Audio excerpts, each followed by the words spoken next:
Darren again, and you probably know the drill with this series of videos by now. We're into week 3 of 2024, which means I'm in 1974 for this episode with a significant album from that year, a tricky one. Between this and 1975, I had a very hard time separating a couple of great records, but I'll deal with that a little later in the video. I've now made a playlist of these videos, so to check out any previous episodes, previous years, or just to see what the series is all about, go and find that playlist on the channel page. First, a few of this year's near misses.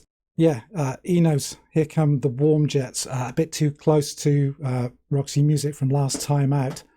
Robert Wyatt's wonderful Rock Bottom. Is it the best from the Canterbury scene? I'm not sure. And Richard and Linda Thompson's I Want to See the Bright Lights Tonight, a genuine folk rock masterpiece. But after a couple of episodes where we've been kind of wallowing in glamour, in glam rock, glam pop, we're diving headlong into The Ditch for 1974. The Ditch being a trilogy of albums recorded by this artist in response to his sudden massive success. He'd released the biggest selling album of 1972 only a couple of years previously. This trilogy deals with the fallout from that period, drug use, the deaths of band and crew members, and the slow collapse of his relationship. I'm talking about Shaky. No, not that one. I mean Neil Young.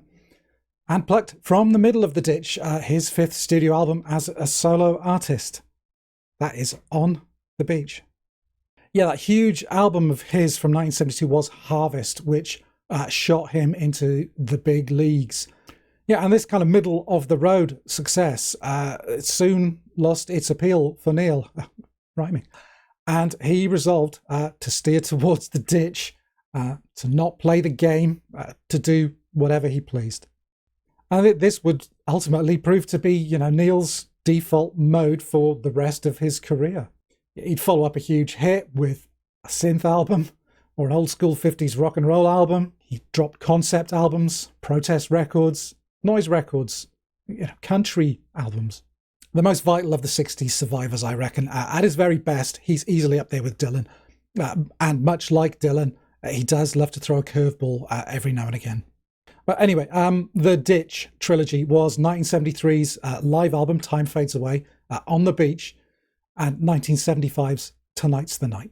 And this is that tricky decision, that tricky call that I mentioned earlier. I find On the Beach and Tonight's the Night pretty much impossible to separate. I have a very firm favourite lined up for 1975, which rules out Tonight's the Night.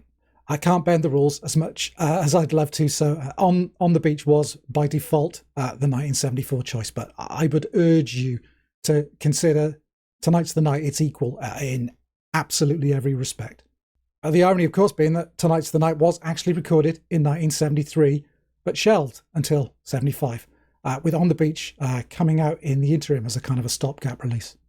And On the Beach is, I think, maybe the ultimate hippie come-down record. It touches on everything from the fallout of the Manson murders in the track Revolution Blues to the mid-70s oil crisis in Vampire Blues.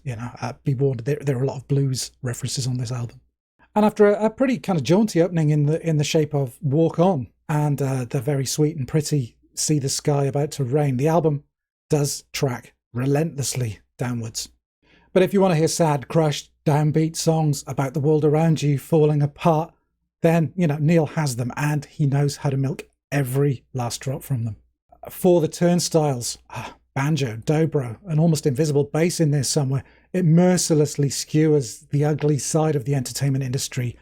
A machine that chews up and spits out the talent with nothing but an eye on, the turnstiles, the takings, the bottom line. It's an absolutely spine-tingling track. Side 2 has a 3-track run encompassing the title track On the Beach, Motion Pictures, and the album closer, Ambulance Blues. And this, for me, is as perfect a run of songs as you'll ever hear Neil Young put together. You'll feel yourself sinking back into the furniture as it kind of washes over you. A beautiful, broken trilogy. Slow, in a low register, plodding, mumblecore kind of bluesy sketches. This is Neil at his most melancholic and lost, longing to be free of the entourage around him, painfully extracting himself from his relationship in numbed slow motion, and looking at the wasted ruins of the 70s around him, the hippie washouts, the sellouts, Nixon lying his way out of office in real time. But it's not a relentlessly dark album. In exercising these feelings, he finally cracks open a chink of light, a bit of hope, and pulls himself up out of that ditch on this album. Yeah, it's a beautiful, beautiful record. And that's my call for 1974. Tell me what you think about On the Beach, if you're a fan, if you're not. And if not, what would you have chosen instead? And that's it. As ever, thanks very much for watching. Show your appreciation in all the usual ways. But until the next time, you take care, and I'll see you soon. Bye for now.